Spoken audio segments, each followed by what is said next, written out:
To me, the greatest leader in America today is Bernie Sanders. And he has said repeatedly uh, since October 7th, it's not anti-Semitic to be mad at Israel. And of course, he's Jewish. And he has made it very clear that that's genocide going on there. And we should stand up against it, which our government is not doing yet after all this time and all the deaths. But Bernie Sanders, great Jewish leader, informs me that it's okay for me to be mad at the Israeli government and the Israeli army. I've become convinced that the European Jews, whose families or themselves personally, a few of them are still alive, were murdered and pogromed for hundreds of years in hatred of Jewishness. Now, after being so mistreated for so long, there's a vicious response. It's tragic, but it's there. Vicious, murderous. And of course, we desperately need a United Nations force to go in and stop it. But we don't have one. And the people in this country and the government have not developed the courage to stand up against it. And so this has troubled me a great deal, not wanting to be mad at Jewish people.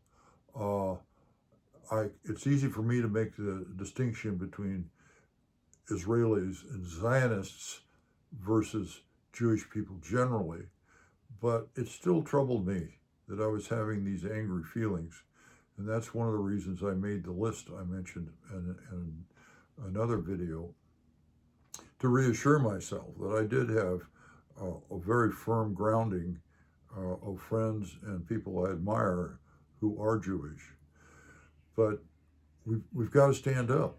And somebody developed a blog several months ago or more showing every member of Congress and whether or not they've taken money from AIPAC, the American Israeli Political Action Committee.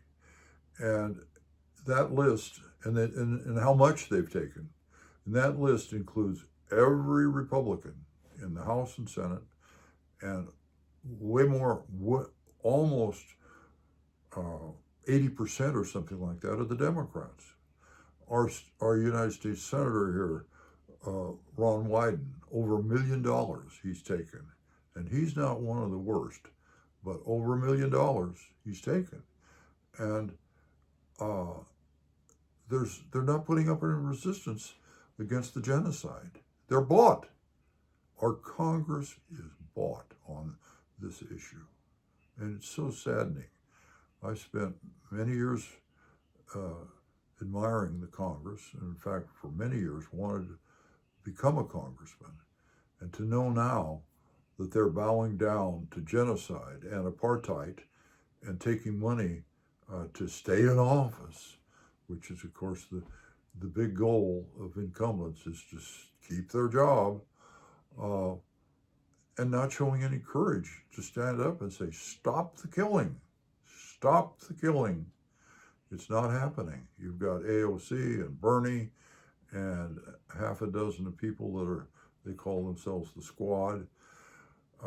Bernie reported recently that he got 7 votes on a resolution to cut off funding to the Israeli military. 7 out of 100 United States senators.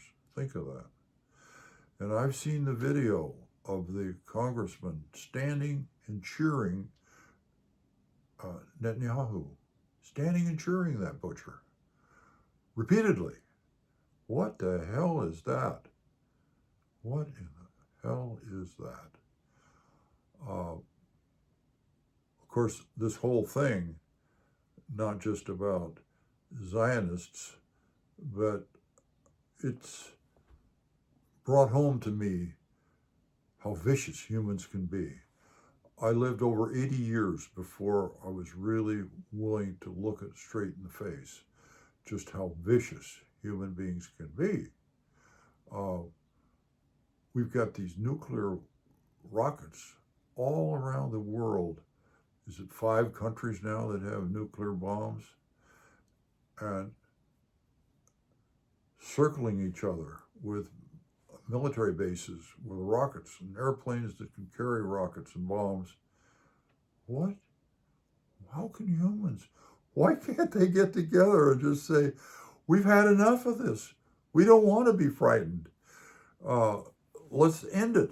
No, no.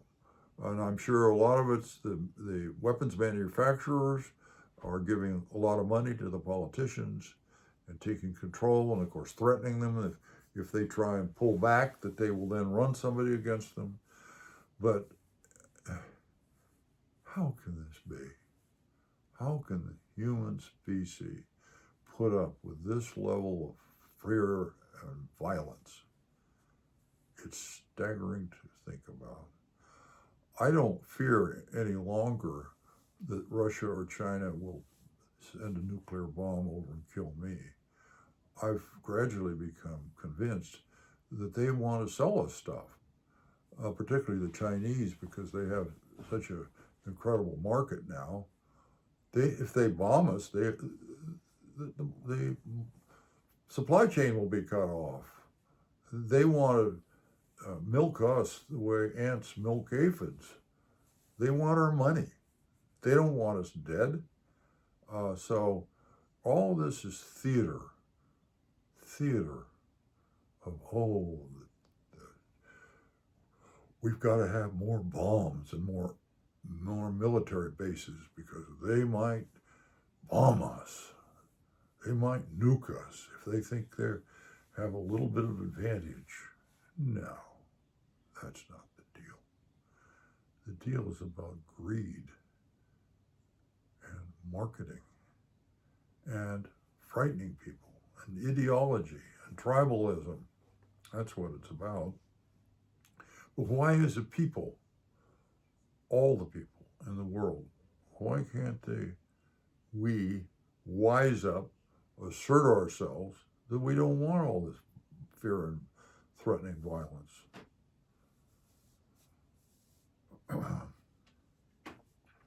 It's pretty amazing.